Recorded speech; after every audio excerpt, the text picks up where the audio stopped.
அனைவருக்கும் வணக்கம். இப்போ குழந்தைங்களுடைய அறிவு வளர்ச்சி பார்த்தோம்னாங்க, ஒரு சில குழந்தைகள் வந்து பார்த்திங்கன்னா, சராசரி அறிவு நிலையில் இருப்பாங்க. ஒரு சிலர் அதுக்கு மேலே இருப்பாங்க. ஒரு சிலர் வந்து பார்த்திங்கன்னா, சராசரியோட கம்மியாக இருப்பாங்க. அதை வந்து பார்த்திங்கன்னாங்க, கிரக ரீதியாக எப்படி இருக்கும் அப்படின்னு பார்க்கலாங்க. இப்போ அந்த குழந்தைங்களுடைய ஜாதகத்தில் சூரியன், புதன், பூமி இது 3ம் ஒரே நேர்கோட்டில் சந்திக்கிறதுக்கு முன்னாடியே இந்த புதன் வக்ரம் அடைஞ்சிருவாருங்க. வக்கரம் அடைஞ்சு கிட்ட அப்படியே நெருங்கி போய் 5 பாகைக்குள்ளே இருந்தாருன்னா வக்கர அஸ்தங்கம் ஆயிடுவாருங்க. இந்த வக்கர அஸ்தங்கத்தில் இருந்துச்சுன்னா புதன் ஒரு சார்ட்டில் இருந்துச்சுன்னா அவங்க சராசரி ஐக்யூ லெவலை விட அதிகமாக இருப்பாங்கன்னு வச்சுக்கோங்களேன். அதாவது 115 விட அதிகமாக இருப்பாங்க. அவங்களுக்கு நீங்கள் கைடே பண்ண தேவையில்ல. நல்ல நாலேஜபிள் பர்சனாக இருப்பாங்க. அவங்க எந்த துறையில் நீங்கள் கொடுத்தாலும் அந்த துறையில் மேம்பட்டு நிற்பாங்க. அதுக்கு அடுத்தது வந்து பார்த்தீங்கன்னாங்க சாதாரண நிலை.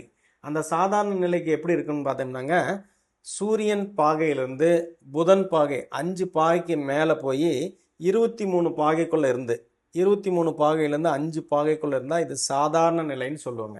இது மாதிரி புதன் வக்ரமும் ஆகாத அஸ்தங்கமும் ஆகாத சாதாரண நிலையில் இருந்தால் அவங்க சராசரி ஐக்யூ லெவலில் இருக்கிறாங்கன்னு அர்த்தங்க. அவங்களுக்கு வந்து பார்த்திங்கன்னாங்க அது 85 பாகையில் இருக்கிறாங்கன்னா அவங்களுக்கு வந்து பார்த்திங்கன்னா திரும்ப திரும்ப படிக்கணும், ஏதாவது டியூஷன் வச்சுக்கணும், ரெகுலராக ப்ராக்டிஸ் பண்ணணும், அது மாதிரி இருக்கணும். சப்போஸ் 100 பாய்க்கு மேலே போயிட்டாங்கன்னா ஓரளவுக்கு நல்லா படிப்பாங்கன்னு வச்சுக்கோங்களேன். அவங்களுக்கு சும்மா கைட் பண்ணால் போதும். அந்த சராசரியாக புதன் இருக்கிறவங்களுக்கு வந்து சராசரி ஐக்யூ லெவலில் இருப்பாங்க. அவங்களுக்கு கைட் பண்ணால் போதும். அவங்க வந்து அந்த துறையில் வந்து பார்த்திங்கன்னா ஓரளவுக்கு நல்ல வளர்ச்சி இருக்குங்க. அதுக்கு அடுத்தது வந்து பார்த்திங்கன்னாங்க மகா அஸ்தங்கன்னு சொல்லுவாங்க. அது எப்படி அப்படின்னாங்க, சூரியனுக்கு ஒரு பக்கம் பூமியும் அதுக்கு ஆப்போசிட் பக்கமும் புதனும் இருந்து சூரியன் பாகையிலேருந்து புதன் 5 பாகைக்குள்ளே இருந்துச்சுன்னா அதை மகா அஸ்தங்கம்னு சொல்லுவோம். அவங்களுக்கு வந்து பார்த்திங்கன்னா படிப்பில் ஆர்வம் இருக்காது, படித்தா மறந்துடுவாங்க, ஒரு நாட்டம் இருக்காதுங்க, ஒரு முக்கிய முடிவு எடுக்கக்குள்ள தடுமாற்றத்தை கொடுக்கும். அந்த குழந்தைங்களுக்கு வந்து பார்த்திங்கன்னாங்க பெருசாக படின்னு ரொம்ப தொந்தரவு கொடுக்கூடாதுங்க.